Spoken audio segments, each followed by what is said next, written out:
Dans cette vidéo, vous allez apprendre à faire des économies d'eau dans votre logement. Nous vous donnons d'abord quelques astuces pour réduire votre consommation d'eau sanitaire, puis nous vous proposons une méthode pour utiliser moins d'eau lorsque vous lavez votre vaisselle à la main. Premièrement, réduire sa consommation d'eau sanitaire. Le premier geste économe est de privilégier les douches par rapport au bain. Un bain consomme 150 à 200 litres d'eau, alors qu'une douche consomme 60 à 80 litres en 5 minutes. On estime donc qu'en remplaçant vos bains par des douches, vous économiserez de 50 à 100 € par an. Pour faire facilement des économies d'eau avec vos robinets, coupez-les quand vous vous brossez les dents ou quand vous vous savonnez les mains. Pour plus d'économies, vous pouvez installer des mousseurs hydroéconomes sur vos robinets. Ils permettent de diminuer le débit du robinet d'environ 50% pour un confort de lavage similaire. Un mousseur coûte entre 5 et 10 €, un investissement que vous pourrez amortir en moins d'1 an. Enfin, les fuites d'eau sont une des causes principales des consommations excessives d'eau. Elles peuvent venir par exemple d'une tuyauterie défectueuse ou d'une chasse d'eau qui fuit. Pour détecter une fuite d'eau, relevez votre compteur d'eau le soir avant de vous coucher. Si vous n'avez pas consommé d'eau pendant la nuit, votre compteur d'eau devrait afficher le même nombre au matin. Si le nombre a augmenté, vous avez sûrement une fuite d'eau chez vous. Afin de ne pas laisser cette eau être dépensée pour rien, identifiez la fuite et réparez-la. Deuxièmement, lavez sa vaisselle de façon économe. En moyenne, laver sa vaisselle à la main consomme 42 litres d'eau.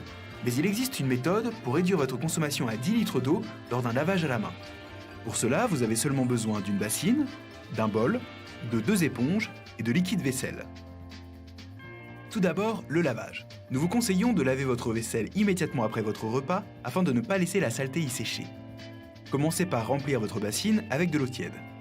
N'hésitez pas à récupérer votre eau de cuisson, si celle-ci n'est pas grasse, ou remplir votre bassine. Regroupez votre vaisselle sale dans la bassine. Si la saleté a séché sur votre vaisselle, laissez-la tremper quelques heures avant de procéder au lavage. Dans un bol, diluez quelques gouttes de votre liquide vaisselle, puis trempez une de vos 2 éponges dedans pour le faire mousser. Cette astuce vous permettra d'utiliser moins de liquide vaisselle et de réduire ainsi le temps nécessaire au rinçage. Laissez la 2e éponge de côté. Elle servira au rinçage de la bassine. Lavez votre vaisselle à l'éponge savonneuse avec l'eau contenue dans la bassine. Au fur et à mesure, déposez les objets lavés sur votre plan de travail. Une fois que toute votre vaisselle est lavée, videz votre bassine, puis rincez succinctement la bassine. Essuyez les restes de mousse avec l'éponge que vous avez réservée pour le rinçage de la bassine. Passez maintenant au rinçage. Reposez votre bassine dans votre bac à évier. Prenez vos plus gros objets à rincer, passoire, casserole, bol, et passez-les sous un filet d'eau au-dessus de votre bassine.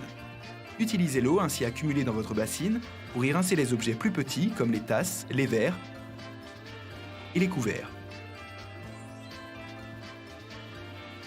Au fur et à mesure, disposez votre vaisselle rincée sur un égouttoir ou un chiffon propre.